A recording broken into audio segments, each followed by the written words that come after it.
할렐루야. 오늘 저희들 요한계시록 8장 6절에서부터 9장 21절까지의 말씀을 가지고 일곱 나팔의 심판 중에서 첫 번째부터 여섯째에 해당되어지는 나팔 심판의 내용을 오늘 함께 나누도록 하겠습니다.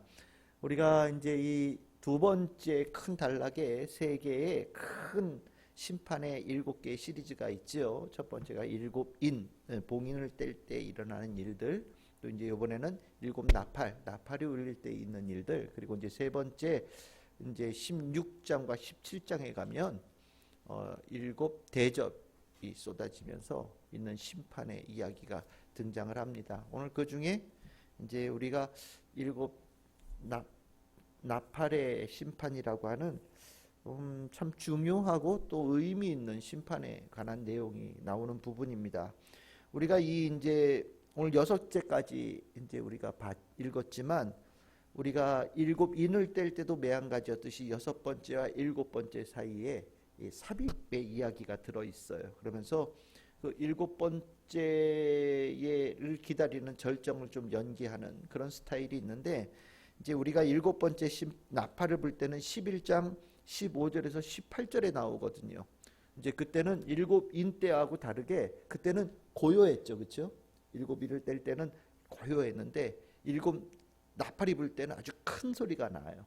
큰 소리가 나면서 완전히 이제 다른 스타일로 이제 종결이 되어지긴 하는데, 어쨌든 그 과정에서 이제 우리는 다음번에 볼 때는 그 막간에 있는 이야기를 보면서 우리가 은혜를 나눌 거고, 오늘 이 나팔 중에 첫 번째부터 여섯째의 내용을 보면서 이 내용은 도대체 뭐냐를 좀 저희들이 나눴으면 좋겠어요.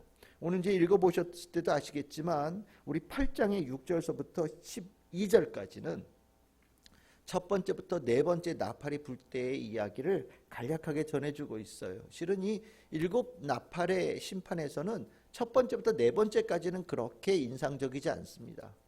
이제 여기서 중요한 거는 다섯 번째, 여섯 번째가 굉장히 인상적이고요. 오늘 성경에서도 아예 그렇게 얘기를 하고 있죠. 아직도 셋이 남아있다. 여러분들 8장 13절에 보시면 한 마리의 새가 지나가면서 이제 화가 있다. 이제 요즘으로 말하면 그냥 이제 스피커로 모든 사람이 다 들을 수 있도록 새가 가면서 이렇게 소리를 낸다라는 겁니다. 그러면서 이 앞에 있는 네 개의 심판도 굉장히 타격이 컸지만 뒤에 있을 세 개에 비하면 아무것도 아니다. 뭐 이런 얘기를 하면서 진짜는 여기다라고 얘기를 하는 거거든요. 그러니까 이제 앞에 네 개는 이제 하나의 묶음으로 그냥 전반적인 이미지를 가지고 보시면 될 것 같아요. 네 개의 심판이 이제 나오는데, 첫 번째는 나팔을 부니까 피 섞인 우박과 불이 나와서 땅에 쏟아졌다 이렇게 하고, 땅에 있는 것들의 3분의 1이 죽었다 이렇게 얘기합니다. 두 번째 불 때는 불 붙는 산 같은 것이, 그러니까 이미지가 마치 뭐 하늘에서 무슨 운석 같은 게 떨어졌다고 생각하셔도 될 것 같아요. 운석 같은 게 떨어져 가지고 바다에 던져지니까 바다에 큰 불 같은 것이 나고, 어쨌든 거기에 있는 생물의 3분의 1이 죽고 배도 3분의 1이 깨지고, 세 번째는 하늘에 그 또 비슷한 것들이 땅에 떨어진데, 땅에 떨어져서 무엇을 하느냐, 땅의 물들, 그러니까 우리가 먹고 마시는 민물을 3분의 1을 타격을 줬다라고 얘기를 하고, 네 번째는 이제 어두워짐이죠. 해, 달, 별들이 각각 3분의 1씩 빛이 감아져서 어두워졌다라고 얘기합니다. 우리가 3분의 1 그러면 뭐 전체는 아닌데 절반도 아니네, 뭐 3분의 2도 아니고 괜찮은 거 아니야? 라고 생각할지 모르겠지만, 우리가 3분의 1, 그럼 나머지 3분의 2는 어떨까요? 굉장히 고통스럽게 사는 거예요. 실은 우리가 뭐 몇 년 전에도 우리가 봄 돼서 그때 기온이 한 2, 3도 정도 낮았을 거예요. 그런데 막 채소가 자라지 않고 그러면서 막 물가가 막 폭등하고 그런 일이 있었죠. 이게 우리가 생각할 때는 그냥 뭐 1, 2도 낮고 뭐 이러면 뭐 그냥 옷 하나 더 껴입고 살면 되지라고 생각할지 모르지만, 기온이 전체적으로 연평균 기온이 한 1, 2도만 올라도요 살아가는 모습이 완전히 달라집니다. 작물도 다르고요, 수확량도 달라지고 살아가는 스타일도 완전히 달라져요. 그런데 3분의 1이 문제가 생긴다. 이건 굉장히 큰 타격이죠. 여기서 3분의 1의 얘기라고 하는 것은 굉장히 살기 힘들게 만들었다는 얘기예요. 나머지 3분의 2가 너무너무 고통스럽게 되어지는 삶의 환경으로 바뀌었다는 얘기가 되는 거예요. 그것이 누구를 향하냐면 인간을 향하는 겁니다. 우리가 이 첫 번째부터 네 번째까지의 심판에 나오는 것이 환경이잖아요. 환경을 주님께서 치시면서 그 환경이 깨짐을 통하여서 하나님께 돌아오지 않는 죄 있는 인간들이 고통스러운 삶을 경험하도록 만드신 데 목적이 있어요. 그러면서 이 과정이 결국 인간들로 하여금 뭔가 잘못되고 있다라는 것을 느끼게 만드는 그런 과정이죠. 근데 이제 우리가 일곱 나팔에서 보시면 아시겠지만 사람들이 참 완악해요.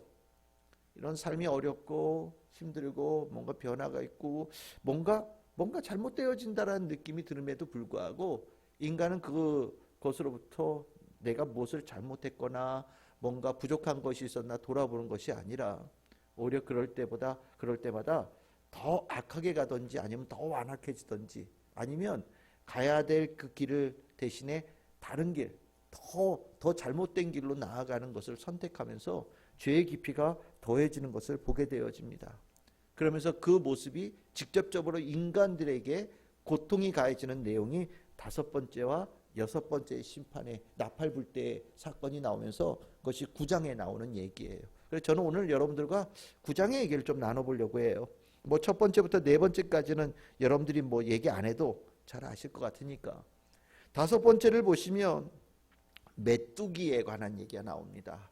이 메뚜기, 여러분들 메뚜기 그러면 성경 전체에서 메뚜기 그럼 딱 떠올라야 될 책이 있죠. 어떤 책입니까? 구약 성경의 요엘서라고 하는 책이죠. 이 요한계시록 계속해서 말씀드리다시피 전혀 뭐 이렇게 얘기했을 때 듣는 사람들이 전혀 머릿속에 떠오르는 거 없고 뭐 전혀 상상도 안 되고 이런 얘기를 하는 게 아니에요.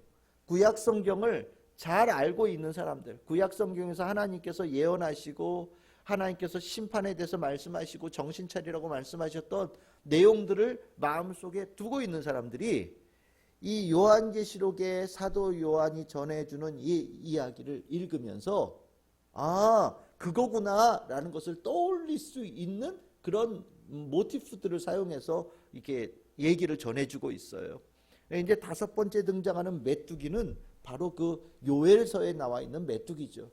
요엘서라고 하는 책을 우리가 그렇게 보면 요엘서는 어떤 책이 되어지느냐, 원래는 자연에 일어난 메뚜기의 재앙일 수 있어요. 이 동네는 실은 메뚜기가 많다고 그러잖아요. 우리는 뭐 메뚜기가 그렇게 많은 동네가 아닌데 뭐 이렇게 저 중국처럼 대륙이 크다든지 아니면 뭐 평야가 아주 넓은 데든지 뭐 이런데 좀 건조한 지역에서는 메뚜기가 정말 한번 일어나면 뭐 좀 어마어마하다고 얘기를 하더라고요. 근데 이 메뚜기의 요엘서의 예언에 대해서 해석이 두 가지가 있는데 하나는 자연적인 재앙이다. 자연적인 재앙이다. 그리고 이제 요엘서가 그 12소 예언서의 앞에 이렇게 위치하다 보니까 그냥 연대적으로 봤을 때 주전 8세기 정도의 예언자가 아니겠느냐라고 얘기하는 학자들이 있어요. 근데 반면에 지금 요한계시록에서 나와 있는 것처럼 이 메뚜기의 재앙과 이 요엘서를 연결시키면 아, 이 메뚜기가 자연적인 재앙이 아니라 하나님께서 심판하시는 종말적인 큰 파국을 일으키는 사건으로 볼 수 있겠구나 라고 해석이 되어지고 나면 이 요엘서가 연대가 상당히 뒤로 가게 되어집니다. 그래서 어떤 학자는 주전 8세기의 예언자라고 요엘을 얘기하는 사람도 있고 어떤 사람은 요엘서를 주전 2세기, 2세기라고 하면 우리가 신구약 중간 시대에 해당되어지는 시기고요. 상당히 후대면서 완전히 이 요한계시록을 쓰고 있는 그때와 별로 그렇게 멀지 않는 시기에 쓰여진 책이라고 얘기할 정도로 하여튼 요엘서라고 하는 이 책이 굉장히 예민한 책이거든요. 근데 그 이미지가 이 9장에 정확하게 등장을 하면서 이 메뚜기라고 하는 것이 결국에는 우리들의 삶에 하나님께서 심판을 내리시는 중요한 존재라는 것을 우리에게 전해주고 있어요. 오늘 이 메뚜기가 왜 문제가 되어지느냐, 여러분들이 메뚜기라고 하는 존재에 대해서 여러분들이 이 9장 2절에 보시면요, 1절에 보시면 무적행이라고 하는 단어가 나오죠. 이제 요한계시록에 나오는 이 좀 특이한 이 단어인데 무적행이 뭐냐, 뭐 저 밑에 뭔가 있는 저 뭐 땅 속에 있는 뭔가라는 느낌은 들죠. 근데 그 내용이 뭔지는 모르겠지만 중요한 것은 이 무적행에 누가 있느냐가 문제인 거예요. 요한계시록에서 이 무적행이라고 하는 것은요, 우리가 이제 나중에 보겠지만 적그리스도, 하나님을 대적하는 영이 1000년 동안 결박되어진 곳을 무적행이라고 얘기를 하거든요. 그러니까 이 무적행을 그냥 쉽게 얘기하면 저 땅속 깊이 있는 지하 감옥, 하나님께서 악한 영의 대장을 이렇게 묶어가지고 저 그냥 나쁜 애들 다 통째로 묶어가지고 저 땅속에 깊이 도저히 나올 수 없는 깊은 곳에다가 가둬놓은 지하 감옥 같은 곳이다, 이렇게 보시면 뭐 제가 보기에는 어느 정도 이미지가 맞지 않을까라는 생각이 들어요. 그런데 이 메뚜기에 관한 이 재앙에서 그 무적행으로부터 한 존재가 올라옵니다. 그 한 존재를 여기 뭐라고 돼 있냐? 1절에 보시면 하늘에서 땅에 떨어진 별 하나다, 이렇게 얘기하죠. 하늘에서 땅에 떨어진 별 하나라는 이 개념은 타락한 천사를 얘기합니다. 그러니까 이제 이 하나님에 대해서 뭔가 우리가 뭐 그런 얘기 하잖아요. 사단도 변절한 천사다, 뭐 이런 얘기 하죠. 그렇죠? 그런 존재들을 땅에다가 하나님께서 묶으셔가지고 다 집어넣는데, 그 중에 하나가 이제 하나님의 명령에 의해서, 그러니까 하나님께서 허락해 주셔서 올라온다라는 거예요. 그 존재가 올라와가지고 이 존재가 올라와서 뭐를 다스리느냐? 메뚜기를 부른다라는 거예요. 그러니까 이 사람은 대장이죠, 그렇죠? 천사, 이 타락한 천사가 메뚜기 대장인 거예요. 이 메뚜기 대장의 이름이 뭐냐? 여러분들 저 뒤에 보시면 11절에 보시면 이름이 뭐라고 나옵니까? 아바돈, 아볼루온, 이렇게 나오죠. 대장 이름이 아바돈 아니면 아볼루온이라고 하는 이름을 가진 대장이에요. 그 천사 이름이에요. 이 아바돈이라고 하는 뜻이 뭐냐? 파괴자라는 뜻입니다. 파괴자. 그러니까 이제 야 파괴자야 올라와, 그래가지고 올라왔더니 이 파괴자가 쓰는 대표적인 쓴 자기 부하가 누구냐? 메뚜기라고 하는 거죠. 메뚜기는 한 번 먹고 또 지나가서 또 지나가면 또 남은 거 또 먹고 또 지나가면 또 남은 거 또 먹어서 완전히 뿌리까지 싹 다 싹 먹어버리는 게 메뚜기다라고 얘기를 합니다. 이 메뚜기가 올라올 때 얼만큼 많이 올라왔는지 연기처럼 올라온다고 얘기를 해요. 그러니까 새까맣게 올라오는 거예요. 그냥 밑에서부터 새까맣게 올라오는데 다 먹는데, 여러분들 이 메뚜기가 향하는 곳이 있어요. 그게 이제 4절이죠. 4절에 보시면 이렇게 얘기합니다. 오직 이마에 하나님의 인침을 받지 아니한 사람들만 해야 하라 라고 명령을 받아서 그것에 대한 권한만 가지고 메뚜기를 부리는 그 아바돈이라고 하는, 아볼론이라고 하는 그 타락한 천사가 부리는 이 사단의 이 졸개들이 쫙 올라온다고 보시면 되는 겁니다. 이 인친다, 우리 여러분들 기억하시죠? 앞에 인뗄 때 그 얘기 있었잖아요. 그렇죠? 천사들, 이제 하나님께서 심판하시려고 부르시는 네 천사, 그 천사도 실은 이 타락한 천사예요. 우리 6번째 나파 볼 때 보면 알겠지만 이 타락한 천사들, 심판을 동원하려고 하는 타락한 천사들을 대기시켜 놨는데 하나님으로부터 잠깐 스탑 이렇게 얘기하시죠. 스탑. 왜 그랬을까요? 내가 심판이 있기 전에 먼저 머리에, 내가 인정한 하나님의 자녀들은 다 머리에 도장을 찍는 과정이 끝나고 나서 너희들 하거라 라고 잠깐 멈추셨거든요. 그때 그 도장을 찍힌 자들은 이 메뚜기의 재앙에 해당되지 않는다라고 얘기하는 거예요. 그러니까 제가 늘 거듭해서 얘기하지만 7인이나 7나팔이나 7대접이나 성도들은 겁낼 게 아무것도 없어요. 성도들은 이 재앙으로부터 완전히 자유로운 자들이에요. 이 재앙으로부터 구별되어져서 이미 하나님께서 딱 보호하심 속에서 이 재앙과 상관없이 살아가는 존재들이 성도들이에요. 그러니까 여러분들이에요. 요한계시록 보면서 내가 이런 거 당하면 어떡할까 생각한다면 그거는 처음부터 다시 돌아봐야죠. 내 믿음 돌아봐야 되는 거예요. 내가 과연 하나님께서 인정할 만한 믿음을 가지고 있느냐? 내가 하나님의 자녀라는 확신을 가지고 있느냐? 내가 예수 그리스도의 복음, 하나님의 복음을 확실하게 믿고 있느냐? 이거 돌아봐야 되는 거예요. 우리가 그런 믿음에 대한 확신, 내가 하나님께서 나를 사랑하신다라는 거, 예수님께서 나를 사랑하신다는 확신이 있다면 떨지 마십시오. 믿음을 가졌다라고 하는 것은 세상 속에서 떨지 말라고 주님께 주신 은총이에요. 넌 내 자녀야. 내가 너를 사랑해. 내가 너를 보호해. 내가 너를 이끌어. 세상에서 아무리 박해하고 힘들게 하고 너희들을 고통스럽게 하고 혼돈스럽게 할지라도, 삶이 너희들을 힘들게 할지라도 너희들 떨지 마. 너희들은 내가 보호한다 라는 하나님의 약속이거든요. 그러니까 이 믿음을 가진 자들은 그 확신 가지고 살아가는 거예요. 그거 없다면 성도라고 얘기하기 힘들어요. 하나님의 사랑받는 것도 확신하지 못하는데 어떻게 성도라고 얘기하겠어요? 여러분들 하나님께서 여러분들 사랑하시는 거 알고 계시죠? 확실하게 알고 계시죠? 예, 세상이 두 쪽 나도 하나님께서 여러분들 사랑하시는 거 알고 계시죠? 예수님께서 여러분들 살리기 위해서 모든 것을 다 내놓으셨다는 거 알고 계시죠? 다른 사람 아니에요. 나를 위해서요. 나를 위해서.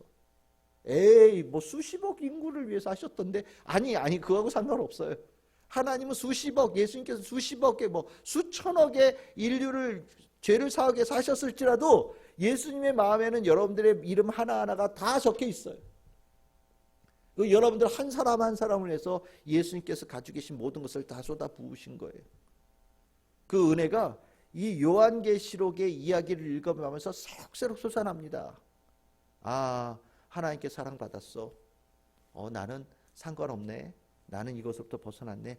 할렐루야, 얼마나 감사해. 이런 생각이 드는 거죠. 이 메뚜기 들어가면서 이 인침을 받지 않은 자들만 힘들게 하는데 참 이것도 말이 재밌어요. 죽이지는 말래요.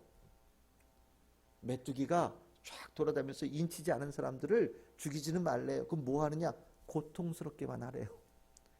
이걸 뭐 어떻게 표현하고 있습니까? 죽기보다 힘들다 이렇게 얘기하고 있어요. 우리가 참 이거 보면 우리가 지옥이 어떤 느낌이냐? 죽고 싶어도 못 죽는 데라고 얘기를 하잖아요. 내가 그만 끝내고 싶을 때 끝낼 수 있으면 얼마나 좋아요. 인생이 지옥 같다. 뭐 그럴 수 있죠. 그런데 우리가 인생이 지옥 같더라도 예를 들어서 내가 내 인생 내 마음대로 끝내고 그게 끝이라고 한다면 아니 뭐 그래도 뭐 할만하지 않겠어요? 만약 그렇다면 예, 내가 뭐 예를 들어서 일주일 신나게 살고 내가 죽으리라 끝내리라 막 그렇게 한다면 지옥 같은 인생 가운데서 단 일주일은 그냥 그렇게 살다가 죽을 수도 있으라는 생각이 들어요. 영화 같은 데 보면 그런 거 있잖아요. 뭐 마지막 며칠 뭐 내가 하고 싶은 대로 살고 내가 죽겠다. 만약에 그래서 끝난다고 한다면 그건 뭐 그렇게 인생을 꾸려도 되겠지만 지옥은 내가 끝내고 싶다고 끝나는 게 아니에요. 그 고통을 이 땅에서 경험시키시는 거예요. 메뚜기가 내 삶을 훑고 지나가는데 너무너무 고통스러운데 아무리 죽고 싶어도 내가 죽음으로 갈 수가 없어.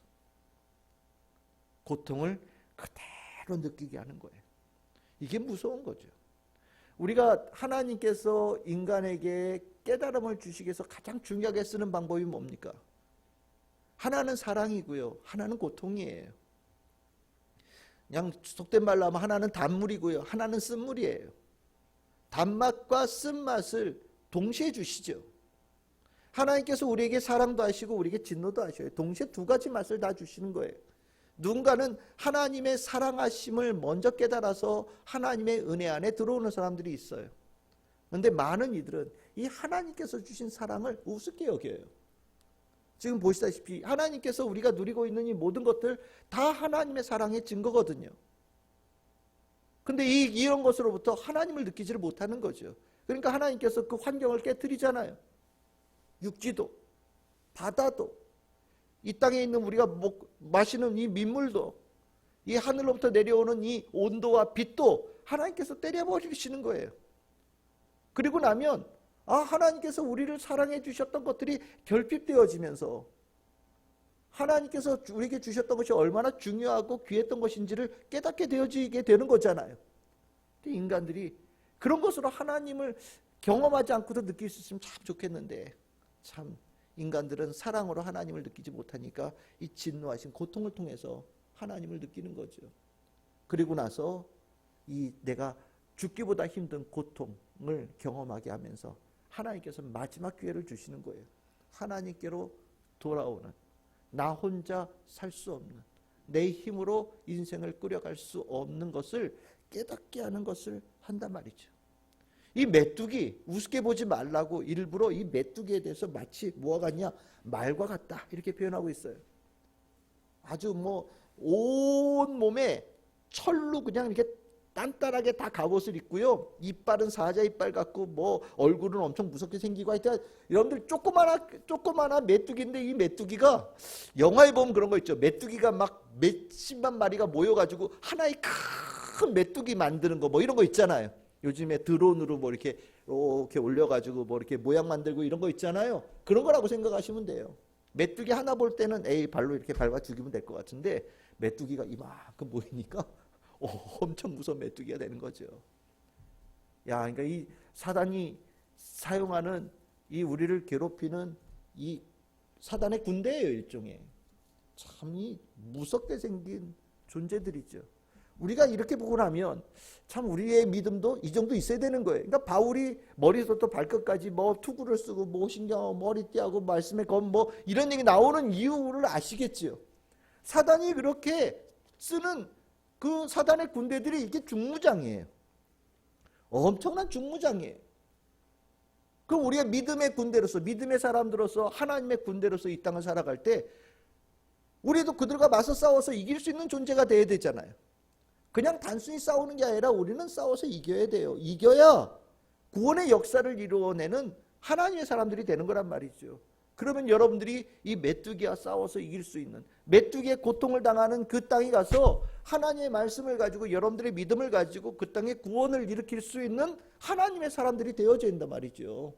그러니까 우리가 그냥 이게 넋놓고 있으면 안 돼요. 우리는 정말 단단하게 무장하고 있어야 돼요. 우리가 만나는 대적이 정말 만만치 않아요. 만만치 않은 게 아니라 아주 무서워요. 이 이야기를 5번째 나팔불 때 있는 재앙이라고 얘기를 해요. 저는 여러분들이 이 가운데서 하나님께서 우리를 사랑하심이 얼마나 귀한지를 여러분들 깨닫기도 바라고, 또 여러분들이 이 믿음을 가지고 살아가는 것에 대한 소중함도 깨닫기를 바라고, 하나님을 알지 못하는 자들에 대해서 특별하게 콕 집어서 심판이 이루어질 때 참 무서운 일이라는구나 라는 것도 여러분들 머릿속에 염두에 두시면서 이 고통당하는 영혼들을 향해서 늘 사랑하는 마음으로 구원하고자 하는 마음들이 여러분들 가운데 더 풍성하게 일어날 수 있기를 소망합니다. 그러면 6번째 나팔이 불 때는 어떠냐? 6번째 나팔이 불 때는 13절서부터 21절까지 쭉 등장을 하는데, 거기에 이제 한 음성이 나온다라고 얘기하죠. 아까 이 5번째 나팔 때도 한 존재가 나와서 여러분들 한 존재가 아니 5번째 아니라 아까 전체가 이렇게 4개의 천사가 있을 때 한 천사가 나와서 잠깐 스탑했던 얘기가 있었듯이 이 6번째 나팔을 불 때도 이제 그 명령이 취소가 되는 거예요. 이제 다 이루어진 거예요. 그래서 그 잠깐 스탑했던 것을 이제 다시 재개하라고 하나님께서 보내신 존재가 하나 나오면서 여러분들 14절에 보시면 큰 강 유브라데에 결박한 4천사를 놓아주었다라고 얘기합니다. 그럼 이 4천사가 다니면서 무엇으로 심판할까요? 우리가 전에 봤듯이 강한 바람이라고 얘기했었죠. 큰 바람, 광풍을 불어서 이 사방으로부터 이제 온 땅에 모든 것을 뒤엎는 일들이란데, 그 바람의 그 존재가 무엇이냐? 바로 여기에 마병대라고 나옵니다. 아까 메뚜기는 작았는데 요번에는 커요. 그러니까 메뚜기만큼 숫자는 많은데 덩치는 몇백 배 많아져. 근데 그 안에 있는 묘사되어져 있는 모양은 비슷해요. 이 마병대는 본격적인 군대죠. 숫자가 얼마라고요? 여러분들 16절에 2만만이다. 이게 참 숫자가 참 재밌네요. 2만만. 그래서 이게 요즘으로 따지면 2억이에요. 2억의 군대를 이 사단이 동원해서 이 땅에 하나님 믿지 않는 자들을 심판하러 돌아다닌다는 거예요. 참 2억이라는 숫자가, 2억의 군대라는 숫자는 들어본 적이 없습니다. 뭐 2만, 2천, 뭐 우리나라 군대가 지금 60만, 북한의 군대가 뭐 70만, 80만, 뭐 더 많게는 뭐 120만도 얘기하는데, 뭐 기껏해야 군대 많아봐야 뭐 100만, 200만, 300만이에요. 그런데 세상에 2억 대 군대라, 야 세상에 어마어마한 숫자죠. 그러니까 한마디로 아까 그 메뚜기랑 똑같은 숫자라고 보시면 돼요. 엄청나게 많은 숫자가 날라온다. 그런데 여기는 완전히 사이즈가 달라요. 막 그냥 콧구멍에서 막 불이 팍팍 나오고요, 화염이 나오고. 그래서 보통 이것을 뭐라고 표현하느냐? 우리가 요즘에 그 포섬에 막 표현이 뽀얗죠. 여러분들이 군대 갔다 오시면 포소리, 총소리 얼마나 큰지 몰라요. 여러분들 이 대부분 군대 안 갔다 오시 총소리 못 들어보셔서 그런데 총소리 정말 큽니다. 군대 가가지고 처음 훈련 받을 때 깜짝 놀라는 게 총소리예요. 빵 하고 나면 귀에서요 핑 소리가 나요. 그러고 나서 이게 거의 하루 가요. 삥 소리가 먹먹한 게 내 옆에 쏜 것도 아니에요. 난 여기 있고 저기서 쏜 거예요. 근데 딱 쏘면 소리가 아주 그렇게 커요. 포소리는요 정말 장난 아니에요. 포소리는 정말 바깥에서 배 이렇게 있죠. 배 포 쏠 때 바깥에 있잖아요. 고막 다 터져서 다 소리 딱 찢어져가지고 소리 안 들려요. 예, 포소리 정말 어마어마하게 큽니다. 그래서 위에서 포를 쏘면 제가 탔던 배는 아주 오래된 배라서 포를 한번 쾅 쏘잖아요. 그러면 밑에 위에서 쥐똥이 확 쏟아져요. 배 전체가 빵 쏘면 그냥 배 전체가 뭔가 혹 울리면서 소리가 막 이렇게 지진 난 것처럼 울려요. 포가 그렇게 세요. 우리가 생각할 때 막 영화로 보면 총 쏘고 포 쏘고 막 아무것도 아닌 것처럼 보이지만 아마 그 소리 제대로 다 들으면 아마 영화 못 볼 거예요. 아마.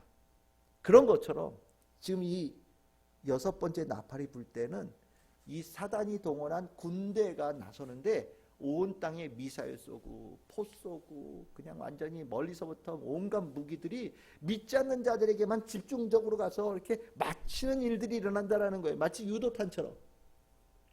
참 무서운 얘기죠. 이게 지금 제가 이렇게 얘기해서 그런데 이 무서운 일들이 온 땅에 2억의 사단이 쓰는 군대들이 돌아다니면서 믿지 않는 자에게만 골라서 가서 그들에게 괴롭히는 일들이 일어난다. 야, 참. 이 그림이 여러분들의 머릿속에 그려질 수 있을지 모르겠어요. 저는 잘 안 그려져요. 그런데 이 나팔이 울렸을 때 일어나는 일들이 바로 이렇다라고 얘기를 합니다. 이 사단이 실은 이들이 사단이요 믿지 않는 자들의 대장이에요. 그렇죠? 참 여기 중요한 게 그거예요. 사단이 하나님 믿지 않는 자들의 대장이에요.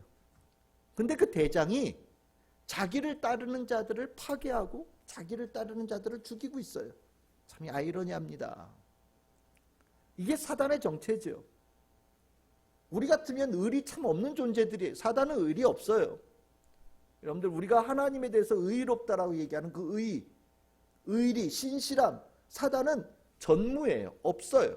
하나님과 사단의 가장 큰 차이점이 뭐냐? 생명과 죽음이라고 얘기를 하는데 또 하나의 차이점은 하나님은 신실하셔요.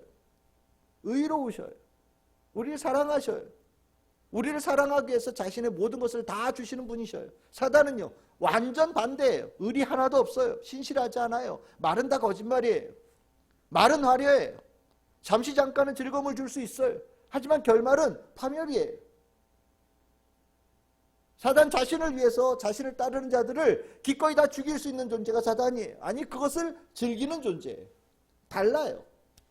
이 다르다라는 것을 5번째와 6번째의 나팔 부는 심판을 통하여서 극명하게 보여주는 거예요. 이거는요 하나님을 믿지 않는 자들에 대한 단순한 심판이 아니에요. 그들이 따랐던 사단이라는 존재가 어떤 존재인지를 분명하게 밝히는 것이에요.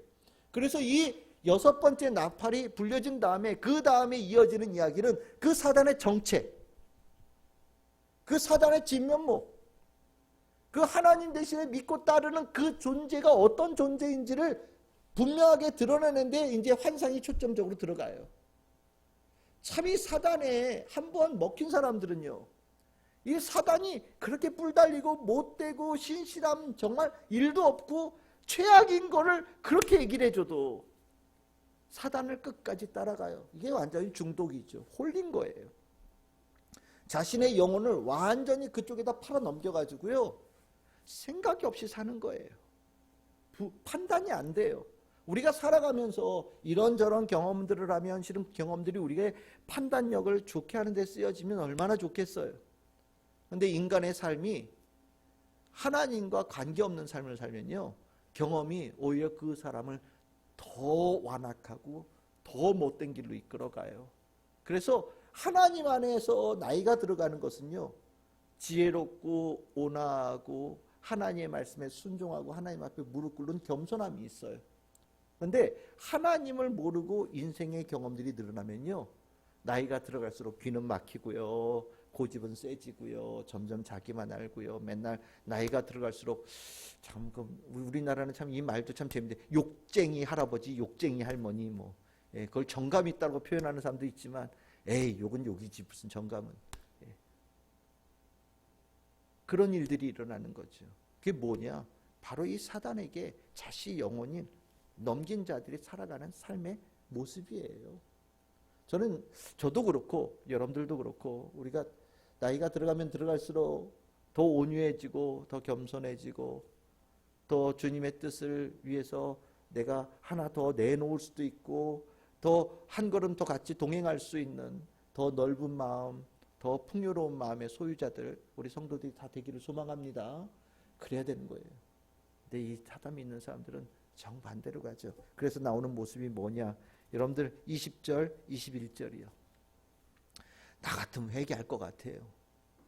집중적으로 메뚜기가 야 교회 다니는 사람은 안 건드리는데 교회 안 다니는 사람들만 그렇게 고통당하게 만들고 야 교회 다니는 사람은 흠도 없는데 교회 안 다니는 사람은 어디선가 정말 유도탄 미사일이 내 살아가는 데만 쫓아다니면서 날마다 미사일이 하나 꽂혀서 뻥뻥 터지는데 나 같으면 나도 교회 다녀야 되겠네 이런 생각 들 것 같아요. 그런데 참 이렇게 못돼 먹은 사람은 20절에 나오죠. 이 재앙에 죽지 않고 살아남은 사람들, 이 사람들은 회개하지 않고 오히려 여러 귀신을 또 보거나 듣거나 다니거나 진 금은 동에 목석의 우상들에게 정하고 살인, 복술, 음행, 도둑질을 회개하지 않는 그런 삶을 살아가더라.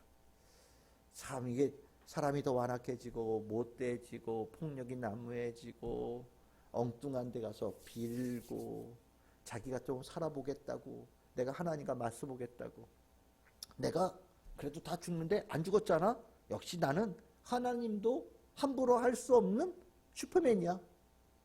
이런 정말 근거 없는 자신감을 가지면서 더 교만해지는 쪽으로 가게 되어져. 이 처참한 모습이 인생의 모습이라는 거죠. 우리가 이 나팔의 이 재앙을 보면 꼭 현대 우리가 살아가는 모습과 거의 유사해요. 그렇게 고통을 주는 사단 마귀에도 완전히 중독되어져서 빠지지는 못하고요. 사람들이 인생을 꾸려가는 데에서도요. 우리는 하나님께서 주시는 길이 유일한 길이라는 것을 알고 있잖아요. 그래서 내가 어디로 가야 될까? 라고 생각할 때 내가 무엇을 해야 될까 할 때 하나님 앞에 무릎 꿇고 하나님의 뜻을 구하고 하나님의 은혜로 나아가는 삶을 갑니다.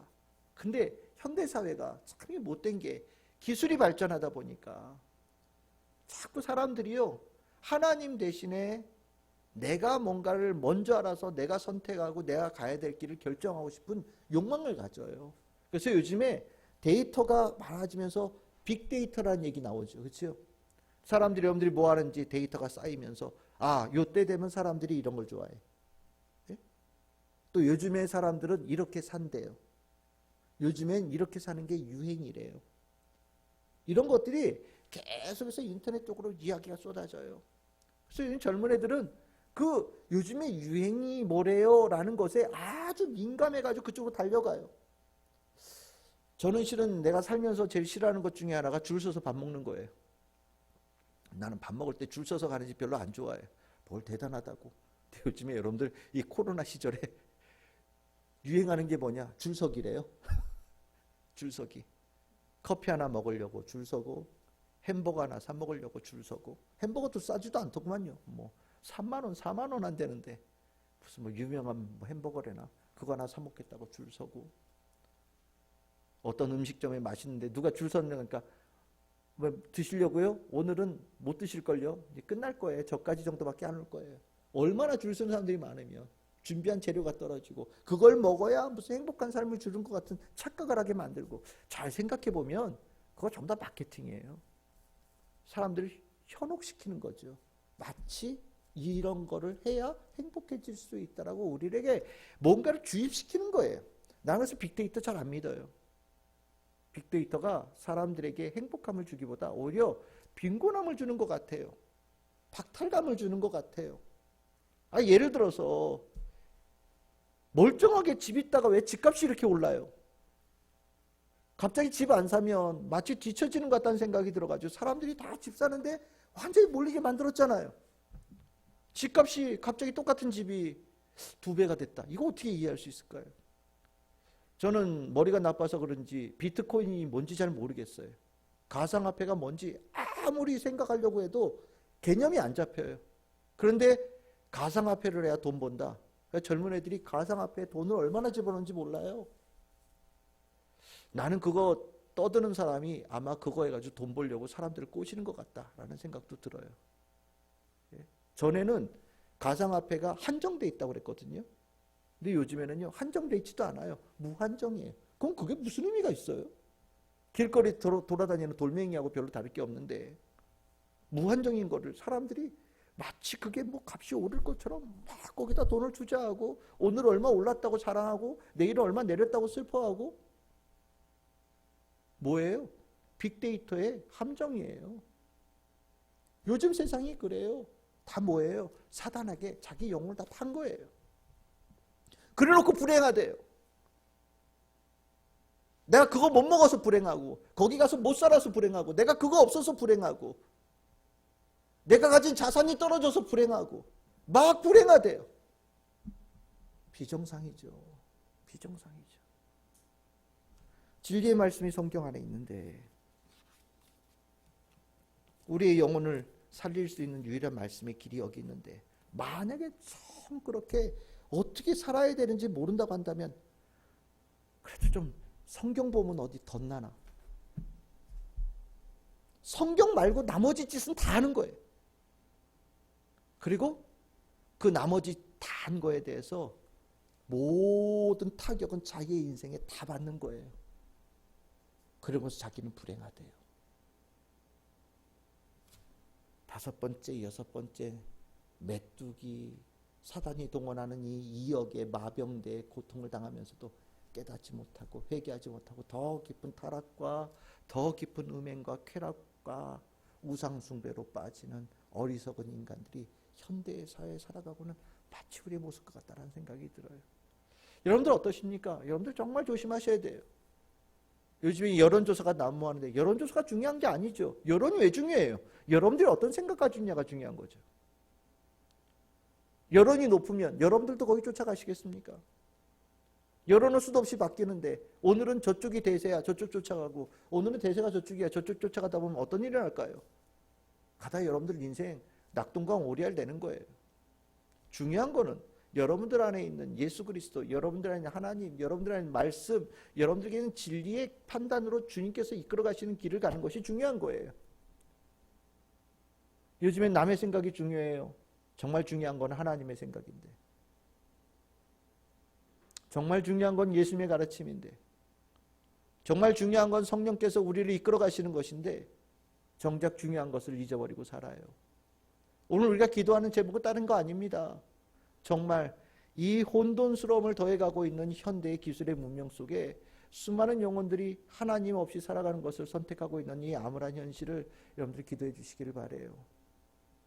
교회 안 다니는 게 유행이라고 마치 젊은 애들은 교회 안 다니는 것을 더 자랑스럽게 얘기하고 있는 이 세태는